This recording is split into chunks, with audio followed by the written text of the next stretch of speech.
Bonjour, ravi de vous retrouver. Comment? Ah, j'ai changé de chapeau? Oui, il faut bien changer de temps en temps. Eh bien, aujourd'hui, je vais vous raconter l'histoire du joueur de flûte de Hamelin. Il y avait autrefois, dans un pays lointain, au pays de Hanovre, une ville très tranquille, dont je n'aurais pas eu besoin de vous raconter l'histoire si elle ne fut terrible, et cette ville, c'était la ville de Hamelin. À cette époque, il y a de cela très longtemps, tout le monde vivait en bonne intelligence. Les bourgeois, les notables, les commerçants, les artisans, les paysans, les villageois, bref, tout le monde s'entendait bien. Il y avait dans la ville des rats, il y avait dans la ville des chats, et les chats avaient pour habitude de manger les rats en nombre suffisant pour pas qu'on soit embêté. Or, il arriva qu'un jour, les rats se mirent à pulluler. C'est-à-dire qu'il y en avait de plus en plus, tant et tant que les chats n'arrivaient même plus à les chasser. Ils étaient trop nombreux. Et puis, ces rats devenaient gros, devenaient hargneux, devenaient agressifs, et ils mangeaient tout sur leur passage. Ils mangeaient tout le blé, ils rongeaient toutes les poutres, ils faisaient peur aux gens, et on racontait même que certains rats allaient jusqu'à attaquer les enfants.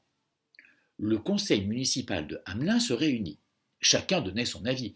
Il faut absolument faire quelque chose. Oui, mais quoi? Dites-moi, vous qui êtes si intelligent, disait le maire de Hamelin. Ma foi, je n'en sais rien. Il faut les brûler. Eh bien, allez-y. Je n'ai pas ce qu'il faut. Chacun donnait une solution, chacun donnait une idée, bref, tout le monde débordait d'idées, mais personne ne voulait rien faire et tout le monde était bien embêté. Et pendant ce temps-là, tous les jours, les rats devenaient de plus en plus nombreux et cela affolait les gens. On avait beau fermer les portes à clé, les greniers étaient dévorés. On avait beau fermer les granges, les foins étaient dévorés. Bref, ces animaux causaient un carnage épouvantable. Or, il arriva que dans la ville de Hamelin, un jeune homme se présenta. Il avait un chapeau pointu, il avait dans son dos un sac, et il se présenta au conseil municipal. Et il dit aux notables, et notamment au maire de la ville de Hamelin, eh bien moi, si vous voulez, je puis vous débarrasser de ces rats. Non, non, vous pourriez faire ça pour nous. Oh mon Dieu, monsieur, si vous faisiez cela pour nous, ils ont tant causé de dégâts que nous vous donnerions 100 000 ducats. Oh, 100 000 ducats pour un petit air de flûte, c'est pas bien compliqué. Non, non, non, non, je me contenterai d'être raisonnable et je ne vous demanderai que 1000 ducats. 1000 ducats. Chacun se mit à réfléchir, l'affaire était bonne. Après tous les dégâts qu'avaient causés les rats, c'était une sacrée économie. Eh bien, soit, nous vous laissons le champ libre. Dès demain, dit le jeune homme, vous en serez débarrassé. Tout le monde partit se coucher, en fermant bien sa porte à clé, car les rats n'avaient toujours pas disparu. Et on attendit la nuit. Chacun s'endormit, tranquille. Le lendemain matin, très tôt, le joueur de flûte se mit sur la place du village. Et il sortit sa flûte de son sac et se mit à jouer. Et là, comme par magie, comme par miracle, tous les rats sortirent des maisons, tous les rats sortirent des granges, tous les rats sortirent des greniers et se pressèrent autour du joueur de flûte. Et le joueur de flûte continuait de jouer, et il se déplaçait, et tout doucement se dirigeait par les rues de la ville, et tous les rats qui se trouvaient dans les maisons sortaient, et suivaient en grande ribambelle ce petit joueur de flûte. Le petit joueur de flûte continuait à jouer, et il marcha, marcha, traversa le village, traversa une forêt, arriva au bord de la rivière, entra dans la rivière, et les rats, sans discuter, sans réfléchir, s'y précipitèrent, et tous s'y noyèrent. Le joueur de flûte, son travail fini, se présenta devant le maire de Hamelin. Eh bien, monsieur le maire, je vous ai débarrassé de vos rats. Si vous voulez bien me donner mes 1000 ducats, le marché est conclu. Euh, comment ça, vous donnez 1000 ducats? Enfin, dit le joueur de flûte, je vous ai débarrassé des rats. Oh, non, enfin, c'est un hasard. Tout le monde l'a bien vu. Les rats se sont précipités dans la rivière, ils se sont suicidés. Ce n'est pas votre affaire. Et ce n'est pas un joueur de flûte, non. Non, non. Vous vous vantez de bien trop d'avantages. Non, non, ça n'est pas vous. Écoutez, pour votre déplacement, si vous voulez, je vous donnerai 100 ducats, mais c'est tout ce que je vais faire pour vous. Ah, l'affaire n'était pas conclue comme ça, dit le joueur de flûte. Et vous manquez à votre parole. Prenez garde à vous, si vous ne donnez pas ces 1000 ducats, il est un autre air de flûte que vous n'aimerez pas entendre. Allons, baladin, crois-tu que tu m'impressionnes avec tes menaces? Allons, file d'ici, tu n'auras même pas 100 ducats, pas même 1 ducat. Allez hop, dehors.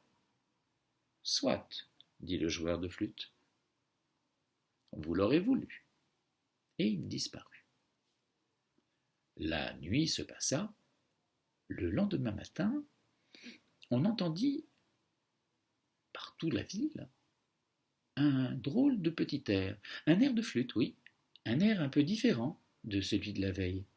Et, à l'audition de cet air de flûte, un enfant se mit à sortir de sa maison, puis un autre, encore un autre, un troisième, un quatrième, et puis bientôt des centaines d'enfants, voire tous les enfants de Hamelin, se groupèrent autour du joueur de flûte sur la place du village. Celui-ci continua de jouer, et les enfants le suivirent. Puis il marcha, à travers la ville, à travers la forêt. Il passa le pont par-dessus la rivière, se dirigea vers la montagne, à la grande stupéfaction de tous les villageois qui avaient beau crier à leurs enfants de revenir, rien n'y faisait, personne n'écoutait, personne ne les entendait, et les enfants suivaient le joueur de flûte. Le joueur de flûte arriva jusqu'à la montagne